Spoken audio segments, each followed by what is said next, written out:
नमस्कार, स्वागत है आपका। मैं हूं आपके साथ मानसी जायसवाल। जब कोई गुनाह या वारदात को अंजाम दिया जाता है तो हम पुलिस थाने जाकर उसकी एफआईआर यानी फर्स्ट इंफॉर्मेशन रिपोर्ट करवाते हैं।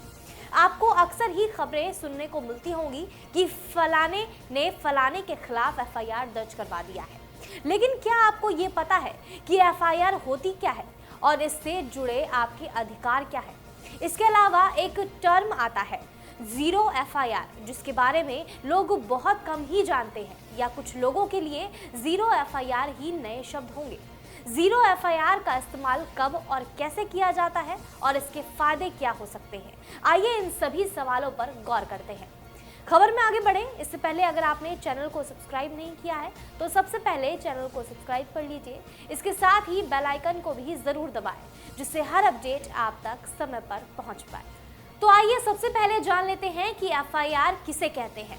एफआईआर की फुल फॉर्म है फर्स्ट इंफॉर्मेशन रिपोर्ट, यानी कि प्रथम सूचना रिपोर्ट। पुलिस अधिकारी को जब किसी अपराध की सूचना दी जाए तो वो एफआईआर कहलाएगी। इसके अलावा अगर किसी अपराध की सूचना फोन के जरिए पुलिस को दी जाए तो उसे भी एफआईआर ही माना जाएगा। आपको ये जान लेना चाहिए कि भारतीय दंड प्रक्रिया संहिता 1973 की धारा 154 में एफआईआर के बारे में पूरी जानकारी दी गई है। धारा में एफआईआर की पूरी प्रक्रिया के बारे में विस्तार से बताया गया है। एफआईआर के जरिए ही पुलिस कानूनी प्रक्रिया आगे बढ़ाती है। आपको बता दें कि पुलिस कार्रवाई अपने क्षेत्र अधिकार में ही करती है, लेकिन अगर क्षेत्र अधिकार से बाहर एफआईआर करवानी होती है तो पुलिस मना करती है और संबंधित क्षेत्र के पुलिस स्टेशन में एफआईआर करने वाले व्यक्ति को भेजती है। अब बात करते हैं जीरो एफआईआर की। क्या है जीरो एफआईआर? जब कोई संगीन अपराध की एफआईआर मौकाए वारदात से बाहर के पुलिस थाने में दर्ज करवाई जाती है तो उसे जीरो एफआईआर कहते हैं। इस एफआईआर में घटना की अपराध संख्या दर्ज नहीं होती है। भारत की न्याय व्यवस्था के मुताबिक संज्ञेय अपराध होने की दशा में किसी भी जिले में एफआईआर दर्ज कराई जा सकती है। जहां तक जीरो एफआईआर की बात है तो ये घटना वाले स्थान पर दर्ज नहीं होती, इस वजह से तत्काल इसका नंबर नहीं दिया जाता है और जब इस एफआईआर को उस घटना वाली जगह पर भेज दिया जाता है तब अपराध संख्या दर्ज की जाती है। क्या आपको पता है कि अपराध संज्ञेय और असंज्ञेय दो तरह के होते हैं? संज्ञेय अपराध में यानी गोली चलाना, हत्या, बलात्कार जैसे मामले आते हैं और असंज्ञेय में मामूली मारपीट जैसे मामले आते हैं। असंज्ञेय अपराध में एफआईआर दर्ज नहीं होती, बल्कि इन मामलों की शिकायत मजिस्ट्रेट के पास की जाती है, जिसके बाद आरोपी को समन जारी कर दिया जाता है। तो वहीं संज्ञेय अपराध में एफआईआर दर्ज करना आवश्यक होता है। जीरो एफआईआर के जरिए थाने में शिकायत दर्ज कराई जाती है और फिर मामले को लेकर जांच शुरू की जाती है, जिससे कि मामले में साक्ष्य जुटाया जा सके। अगर शिकायत नहीं की गई तो ऐसा भी हो सकता है कि सबूत नष्ट हो सकते हैं। ऐसा प्रावधान है कि जीरो एफआईआर और सामान्य एफआईआर दोनों में ही शिकायतकर्ता का हस्ताक्षर जरूरी होता है। अब सवाल ये है कि जीरो एफआईआर कब और कैसी करवाई जानी चाहिए?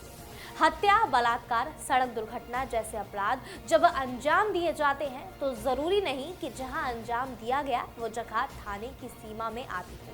ऐसे में तुरंत कार्रवाई की मांग तो होती है, लेकिन बिना एफआईआर कोई कार्रवाई नहीं की जा सकती है।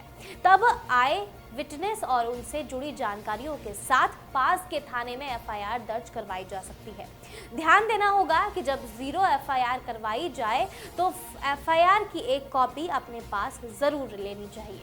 कोई एफआईआर दर्ज किए जाने के बाद पुलिसकर्मी की ये ड्यूटी बनती है कि उस पर कार्रवाई करे। इसके अलावा कोई भी पुलिसकर्मी यह कहकर एफआईआर करने से मना नहीं कर सकता है कि ये मामला हमारी सीमा से बाहर है। जैसे सामान्य एफआईआर दर्ज करवाई जाती है, वैसे ही जीरो एफआईआर भी दर्ज की जाती है। दोनों को लिखित या मौखिक दोनों ही तरीकों से दर्ज करवाया जा सकता है। आपको ये भी जान लेना चाहिए कि शिकायतकर्ता पुलिसकर्मी से अनुरोध कर सकता है कि वो रिपोर्ट पढ़कर सुनाए। साथ ही इस बात को भी ध्यान में रखना होता है कि अगर कोई एफआईआर करवाई गई है तो संबंधित पुलिस कार्रवाई शुरू कर दे। जीरो एफआईआर दर्ज करने के बाद शिकायतकर्ता को किस तरह का लाभ मिलता है, इस बात में कोई दो राय नहीं है कि जीरो एफआईआर दर्ज करने का फायदा शिकायतकर्ता को मिलता है। ऐसे एफआईआर से ये साबित हो जाता है कि अगर एफआईआर करने वाला विक्टिम यानी मेन शिकायतकर्ता नहीं है, तब भी यही मान लिया जाता है कि अपराध हुआ है और ऐसे में विक्टिम की गैर मौजूदगी में भी दोषी के खिलाफ कार्रवाई की जाती है और शिकायतकर्ता को ही मेन विटनेस मानकर कार्रवाई की जाती है। अब कुछ मुख्य बिंदुओं पर ध्यान दे देते हैं, जिसे जानने के बाद जीरो एफआईआर दर्ज करवाना और भी आसान हो जाएगा। अगर अपराधी का पुलिस पर किसी भी तरह का दबाव है या फिर वो काफी प्रभावी है, तो ऐसी स्थिति में एफआईआर किसी दूसरे इलाके में भी दर्ज करवाई जा सकती है। जीरो एफआईआर का सबसे बड़ा फायदा ये है कि अगर आपको किसी अपने की मदद करनी है लेकिन वो दूर है और परेशानी में है, तो आप उस तक इस एफआईआर के जरिए पुलिस को मदद के लिए भेज सकते हैं। घटना स्थल को छोड़ भी दिया जाए तब भी दूर रहकर भी दोषी के खिलाफ कार्रवाई की जा सकती है। किसी व्यक्ति के साथ कोई अपराध अंजाम दिया गया हो तो आप उसकी मदद कर सकते हैं, जिससे कि उसे इंसाफ मिल सके। एक और बात जान लेना जरूरी है कि अगर कोई भी पुलिस अधिकारी जीरो एफआईआर दर्ज करने से इनकार करे तो उसके खिलाफ विभागीय कार्रवाई की जाती है और कोर्ट में केस डालने पर भी कानूनी कार्रवाई से गुजरना पड़ता है। निर्भया केस के बाद जीरो एफआईआर का कॉन्सेप्ट लाया गया। दिसंबर 2012 में निर्भया केस सामने आया, जिसे लेकर देश भर में बड़े लेवल पर प्रोटेस्ट किए गए थे। पूरा देश दहल रहा था, अपराधियों के खिलाफ लोग सड़कों पर उतर आए थे। इसके बाद जस्टिस वर्मा कमेटी रिपोर्ट की रिकमेंडेशन को बेस बनाकर एक्ट में नए प्रोविजन जोड़ दिए गए और फिर निर्भया केस के बाद न्यू क्रिमिनल लॉ एक्ट 2013 में लाया गया। फिलहाल के लिए इतना ही। ऐसी और वीडियोस के लिए आप हमारी वीडियोस को लाइक और शेयर जरूर करें और चैनल को सब्सक्राइब करना ना भूलें। आप देख रहे हैं नेट्रिक न्यूज, साहस सच कहने का।